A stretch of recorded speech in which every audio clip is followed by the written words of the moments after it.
Ooh. Welcome back to Amazin But True, our New York Mets podcast from the New York Post. I'm your host, the Podfather, Jake Brown. Those highlights you heard are courtesy of SNY. No guest on the solo show today. Producer Andrew Harts will pop on a little bit later as we play for the first time. What you gonna do? Shot caller, big baller. We will go over what you're going to do. We'll also go into Queens and the sounds from Queens as we hear sounds from the Mets of the week. But let's get this thing going because this would have been an entirely different show if the Mets were to get swept by the lousy Nationals.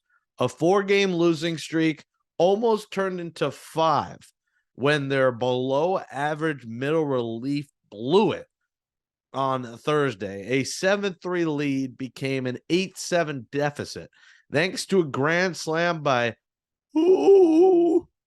CJ Abrams, the light-hitting 9-hitter, hitting a grand slam off Brooks railed Absolutely railed. Tommy Hunter has been bad. He looks like he might be finished, but, it's early, but damn. Tommy Hunter, they brought him back. I like him. I like the guy. He's had a good career. The way he's pitching, he looks like it could be over, and this could be his last year. Brooks Raley giving up a granny against a lefty. He's supposed to get lefties out, and he's giving up homers to CJ Abrams. Not good. But when there's a squirrel, there's a way. The Flying Squirrel with a go-ahead RBI triple saves the Mets in the 8th. A 7-3 lead became an 8-7 deficit, then became a 9-8 New York Mets victory. They avoid a 5-game losing streak. They lost 2 to the Giants, 2 to the Nats, but they win on Thursday and salvage it. Thank God. I mean, this panic already in Mets land already goes crazy. Remember, it's April. So the Mets win, and it's a 9-8 final. And everything is good and grand with the Braves coming to town in a series that might get washed away. I mean, we'll see how many games they play this weekend. At least 1, maybe 2 of these games will get rained out. I expect there to be a doubleheader on Monday. The 4th game of the series is a 1:00 game. I expect a doubleheader Monday. And then, they'll try to get one of these other ones in. And then the only other time to move them would be August 11th through 13th, the weekend versus the Braves. That's their only other home series. With this new scheduling, they only have one other home series against the Braves, which is like criminal.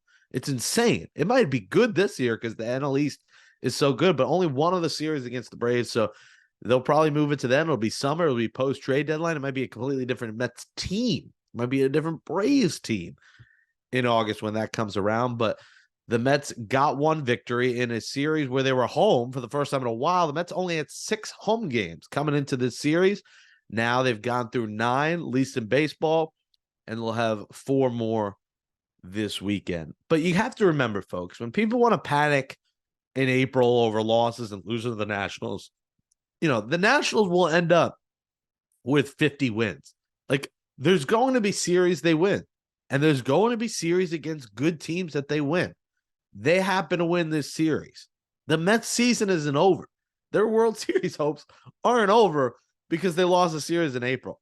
You talk to Jake Brown 10 to 12 years ago, I might have been jumping off a bridge. But you learn through all these years that you cannot lose sleep. You cannot jump off the bridge. You cannot quit on the team because they lose games in April. These games matter. I'm not going to say they don't matter because, like we've said, the Mets tied the Braves. They won one more game last year. They win the division. Maybe the season changes. I agree. The games do matter. But in the grand scheme of things, they don't. In terms of it's not over. There's plenty of time. Guys are hurt. They're the walking wounded. So before you pop a vein, screaming or yelling or getting mad over the Mets, if they were to be swept, yeah, I'd be pretty pissed off, and it's a different story. But even if they were swept, it's not like Mets World Series canceled. Like, calm down. They're without their 2 aces right now. They're putting a patchwork rotation together. What my concern continues to be is that bullpen. Like I said, if Raley's not getting lefties out, you brought him here for that. And he's supposed to be your middle reliever that's reliable. Tommy Hunter, like I said, might be finished. Like, there are concerns in that bullpen. David Robertson has been great, thank God. But Hunter has not been good. Raley's been, that was only Raley's second bad performance. He has 2 innings where he's got rocked. He only got charged with 2 runs, but a grand slam in that spot is big. That's the one thing you couldn't do, and he did it. So Tommy Hunter's what set up that bad inning. But he went an inning in 2/3. So Lucchesi was okay, wasn't at his best. But Pete Alonso, Jeff McNeil got it done. But the real key is Brett Baty, because his bat's hot now. Another thing, fans are worried. Brett Baty hits his first home of the year, hits it, to right center field. Barely made it over, but it counts. 3 for 3 day. His average is up to 321 right now. Brett Baty is in a rhythm. He's in a groove. He's playing every day. And I think Brett Baty could be a key piece to this lineup. And it was cool to see the Mets 8-9 guys being their 2 youngsters, and Baty and Alvarez. Alvarez is getting hits here and there, a hit each game. And that's what you ask for. You ask him hits, improve defensively, but he's your 9-hitter. He's not going to hit 300. But if Baty and Alvarez could give you that pop at the bottom of the order, that's something to smile about. And the Flying Squirrel, like we said, something to smile about. 432 over his last 11 games. He's up to 301. Jeff McNeil is hot. So you have McNeil hot. You got Baty hot. And then you got a couple of your boppers. You got Lindor hot. He had a big day. You got a couple of your boppers cold. Pete Alonso was cold. 0 for 19 going into last night. He was in a little bit of a slump. And I'm not worried because he was just so hot at the start that it's going to happen. But he had 2 for 5 day yesterday. So he's at 252. You're fine with that. Vogelback is starting to hit a little bit, up to 271. Lindor had a 2-hit day. I know he's 222, but he's been okay. He's driving guys in. Marte's a bit of a concern. You could talk about switching. I know the talk amongst fans, and I probably agree, is maybe switching McNeil and Marte. The way McNeil is hitting now, I think it should be Nimmo, McNeil, Lindor, Alonso. Then maybe you got Marte, or you got Vogelback and then Marte. But Marte does give you the stolen base element. He's got 8 steals, so I get why he's up there. And he's a righty. They want to mix it up. Lefty, righty, lefty, righty. I get that. But I don't know. If you're facing a righty, I think you got to consider putting McNeil in the 2. And if it's a lefty, yeah, you put him lower in the order. But against right-hand pitching, I'd like to see McNeil get more at bats and see McNeil, at the top. Because if Nimmo gets on, the way McNeil's hitting without the shift, he could get him over and the Mets could get things cooking. At least until Marte gets going again. Because, Marte was going to be a little slow here. I mean, he's coming with, the off-season surgeries. You weren't even sure he's ready for opening day. He is. So something's not right there. And you can get why he's off to a slow start. But I would consider making that switch. But there's guys getting hot in the lineup, and I don't think it's time for Mets fans to panic. And that was big Thursday. It showed the resiliency. Yeah, they blew the lead. It sucks. But in the bottom of the 8th, they got the job done, and a win is a win is a win is a win. And it's funny how it works, right? Brooks Raley gives a homer to the 9-hitter C.J. Abrams, who no one's ever heard of. And he gets the win. Well, that's baseball, Susan. Brooks Raley gets the win. He's 1-0. Blown save, doesn't matter. I always find it funny when it's blown save in the 8th inning. But that's how the stats work, that they call that a blown save. But he gets the win. So congrats to Brooks Raley on his first Mets win. Just how he drew it up. Give up a grand slam to an unknown hitter and get the victory. A win is a win. And the Mets badly needed that one. The rest of the series, they lose Wednesday 4-1, and Dom Smith had his first extra base hit since grabbing my butt cheek. He had a home run that day, but his first extra base hit since July. He did a double off Kodai Senga on Wednesday. And the loudest cheer from Mets fans on Wednesday was seeing the Knicks score and the Knicks winning and prevailing, moving on to the second round. Senga's been interesting. He leads the Mets in strikeouts and walks. Figgy talked about it on one of the shows, is that it's a different baseball. It's a little bit tougher of a grip, and it's a different, it is, than what he's used to pitching in Japan. So I think he's still getting used to that. The cold weather's been tough. It's been different weather. He's cold here, West Coast, but it's a little cold in San Fran. So, April's a weird month weather-wise, and I think they were smart with less home games, although when the month is all said and done, the Mets will still end up having around 12 home games or so.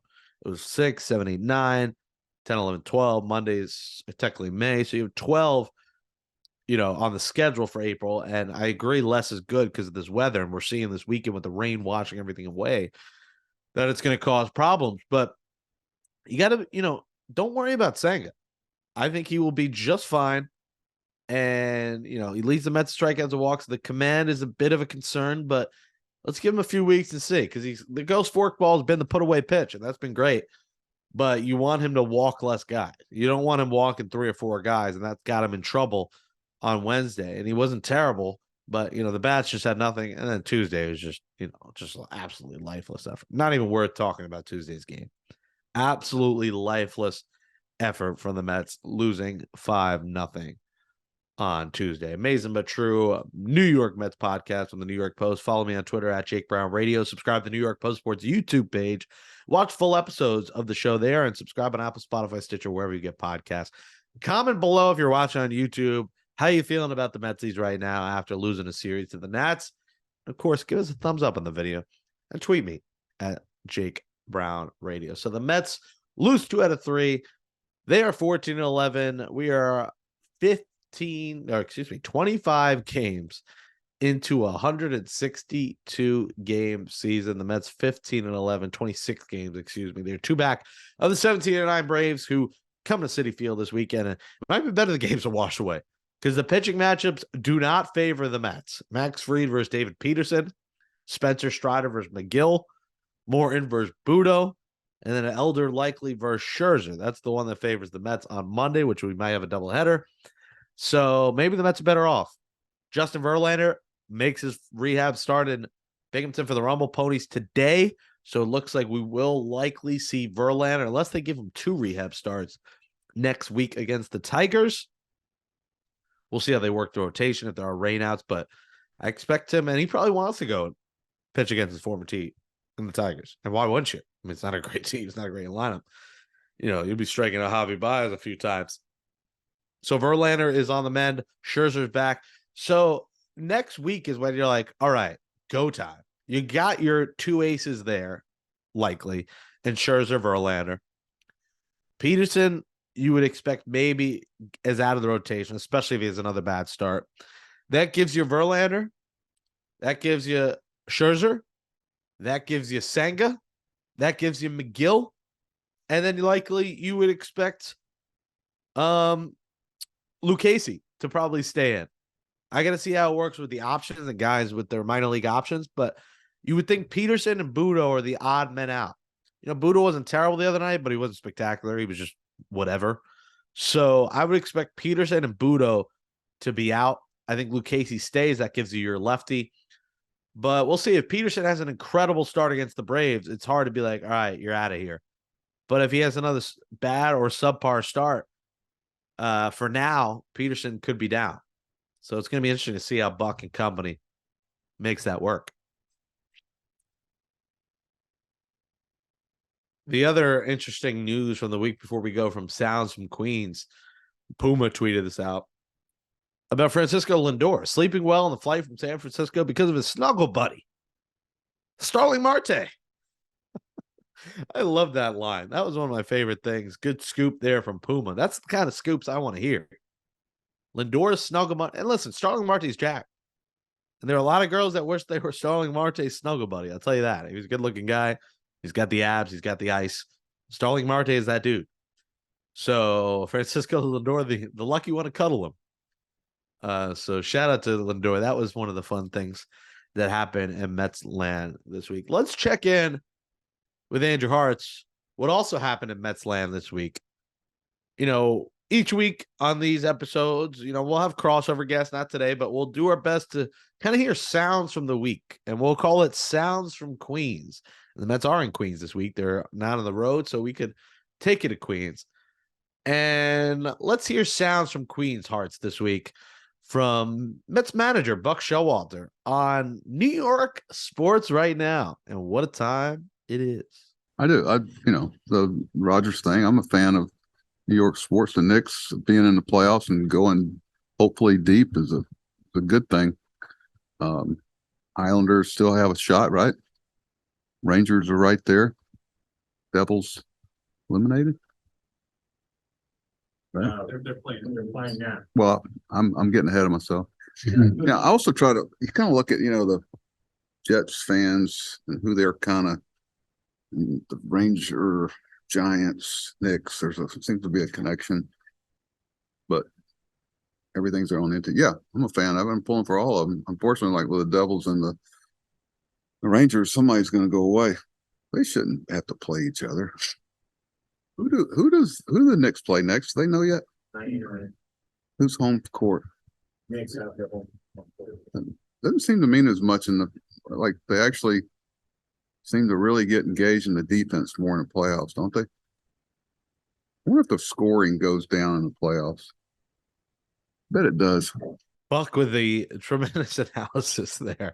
He's not wrong. The Knicks, the unders were hitting, and the Knicks, I'm not a big under guy, but the unders were hitting. It was a defensive battle / a lot of missed shots. Guys were gassed, but great to hear Buck talking New York sports because there is something special. And you saw it last year during the Rangers playoff run where you saw Mets. I was with a few of them at the bar. Like a few of the guys are at the bar after the game. They're at the Ranger game at the Garden, and there's something about that New York sports camaraderie and guys going out to support other teams. You see it a lot at the Garden. You saw the Mets there at the Ranger game the other night. Unfortunately, the Rangers just couldn't win at home, but you see them chugging beers on the Jumbotron at Madison Square Garden, and it motivates you. It should motivate the Mets. Hey, the Knicks are in the second round of the playoffs. Let's freaking go, Knicks.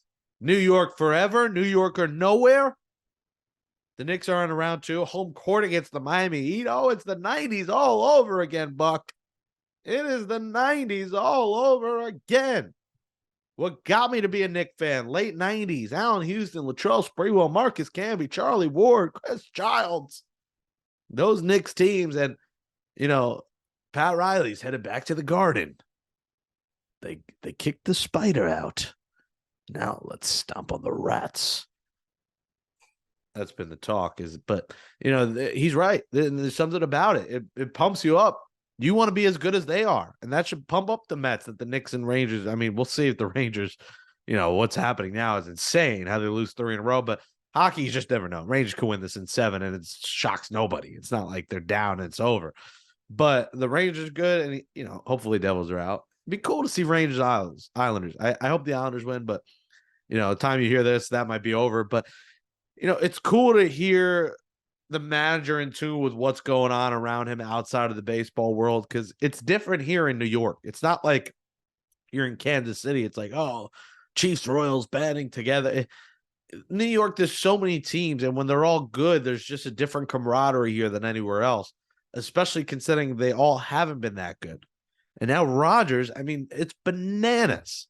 If you're a Mets fan listening to the show, there's a good chance you're a Jets fan. And you're hyped, and you get mad. You can't get that mad over April Mets losses when you have your Knicks in the second round. You got the Rangers in it, and the Jets just got one of the greatest quarterbacks of all time. I mean, that's how I feel right now. Like, so much good is happening with these other teams that you lose a series to the Nationals in April. I'm not that mad. I'm a little mad, but I'm not furious. This isn't September yet. It's early, and I know this Mets team is good, and I know they will be good. You're seeing the bats come alive. And you got Scherzer and Verlander back this week. And that's what you signed up for. Verlander, Scherzer, Senga. The big 3 in Queens. And you got the big 3 with the Knicks, Rangers, Jets.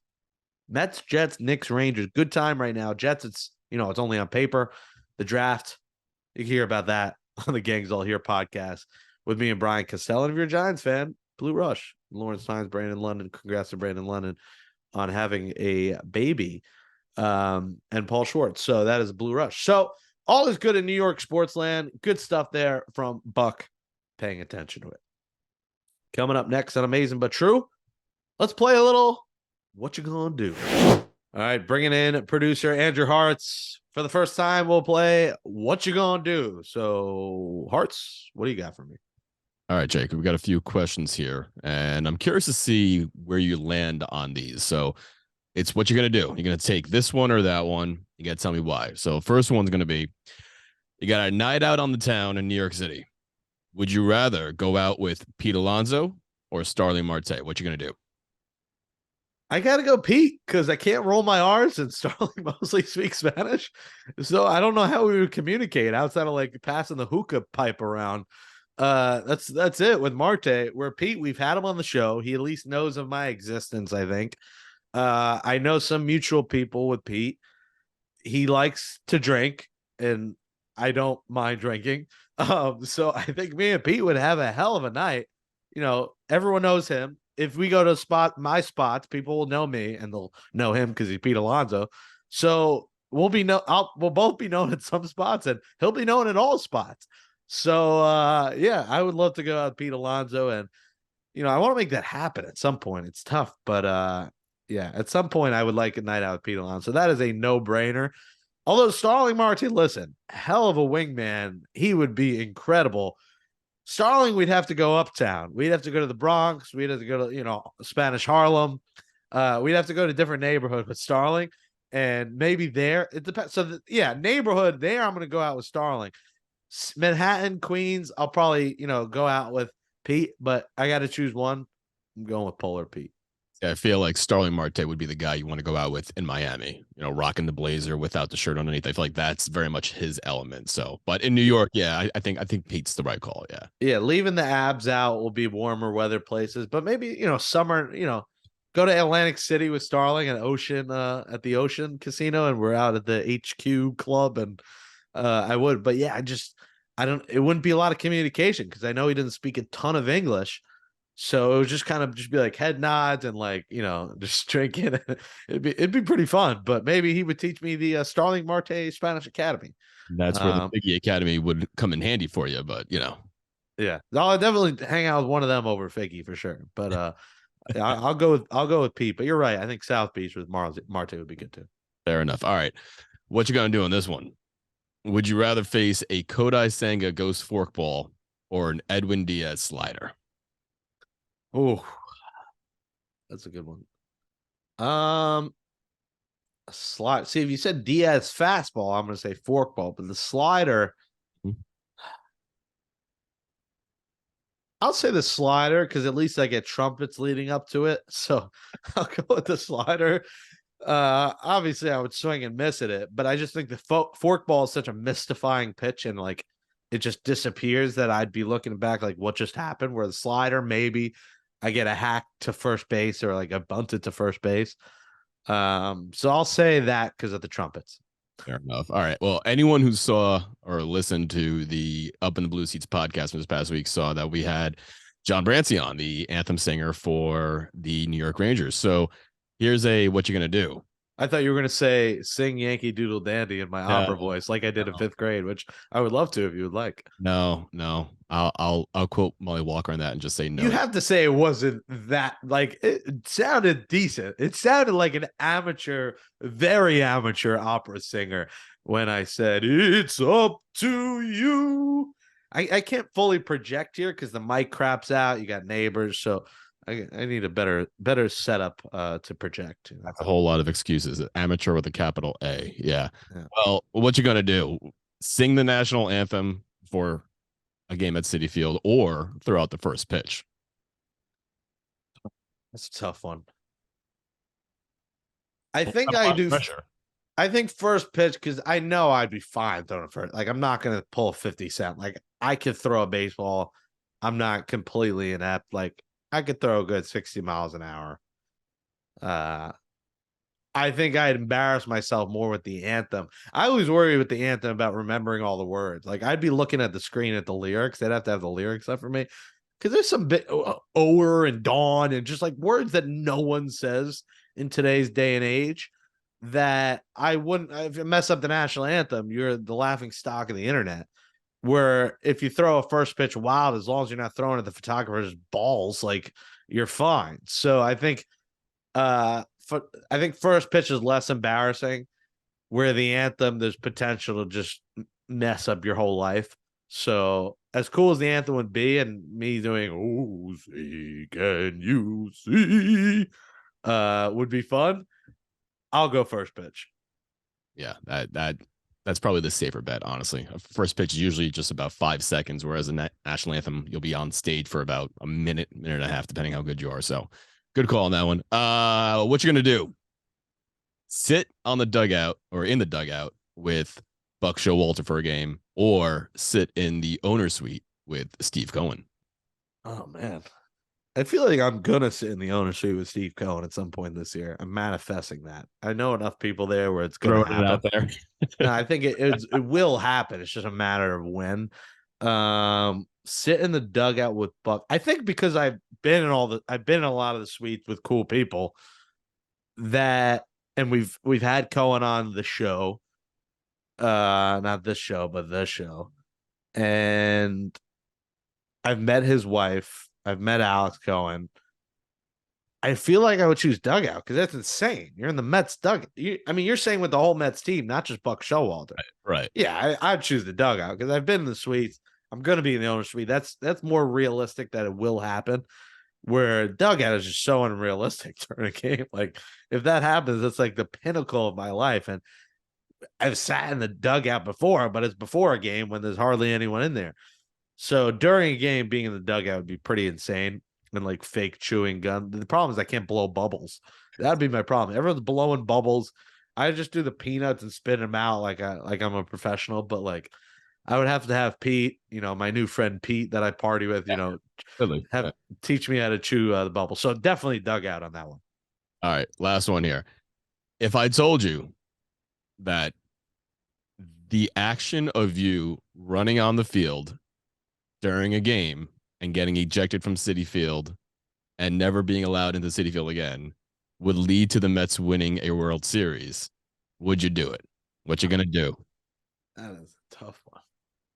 What are you willing to sacrifice for a Mets World Series, Jake? So I'm banned from Citi Field. I can't see another game. Correct. I'm not doing that. I live for Mets games. My life is nothing without Mets baseball. Like you're telling me, we're not condoning people running on the field here either. Just for the record. Yeah, I mean they're gonna win without me having to run in the field. So I have to go with no. I would not do that. I would not reach those extremes. It's not worth it. I hope that their skill could do that, and me not running around in the field would take care of that. All right. So then to follow up, then, if the girl of your dreams was in the stands and you had to propose on the field at Citi Field during a game like that guy did in Dodger Stadium, would you do it? No. There's plenty of fish in the sea. quote unquote Bob Brown. That's quote from the dad. So no, I don't think, I maybe I just haven't met that person yet, but I would not propose on the field. I would like to, I know it's corny, but part of me, especially if I end up like one day marrying a Mets fan, I do kind of want to do the proposal at Citi Field. I have enough connects there where, I'll make it happen. The question is, would they be embarrassed? But if they're a Mets fan, I would think they would think that's cool too. So that's the goal, is to hopefully marry a Mets fan or at least a baseball fan that actually wouldn't hate that. Because some people find that corny. So depending on who I meet, I wouldn't mind proposing at the stadium, but just not on the field breaking laws. So maybe that's a question for the YouTube people out there and any listeners out there. Like, what's your feeling on getting proposed? If you're a diehard Mets fan, like, would you do it? Would you want what Jake is proposing to you? Tweet me at Jake Brown Radio, guy or girl. Would you be cool proposing at Citi Field, being proposed to at Citi Field? On the Jumbotron, of course. Like, just doing it's got to be on the Jumbotron, is what I'm saying. Is like just having it happen with no one watching. Would you want everyone seeing you on the Jumbotron, or are you scared you would get declined if they say no? Would you worry about that? So that is this edition of What You Gonna Do. We'll close out this episode of Amazin But True next. Alrighty, that says adios to episode 140 of Amazin But True, our New York Mets podcast from the New York Post. Thanks to you, Andrew Harts, for producing the show. Subscribe to Amazin But True on Apple Podcasts, Spotify, Stitcher, wherever you get podcasts. Give us a 5-star rating, write a nice review. Watch us on the New York Post Sports YouTube page. Just follow that Amazin But True playlist, get updated on that, and see all our clips, interviews, shorts, everything there. Give us a thumbs up below and comment below as well. Let us know, would you like to be proposed to at Citi Field, or is that cringe worthy? Follow us on Twitter at Amazin But True and at Jake Brown Radio. Nelson Figueroa will be back on Monday.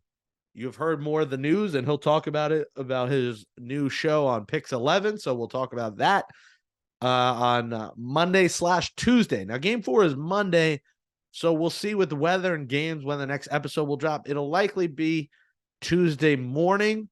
But stay tuned. The schedule is just very confusing this weekend with all the rain. We'll see what ends up happening. But the games they do play, go beat the Braves.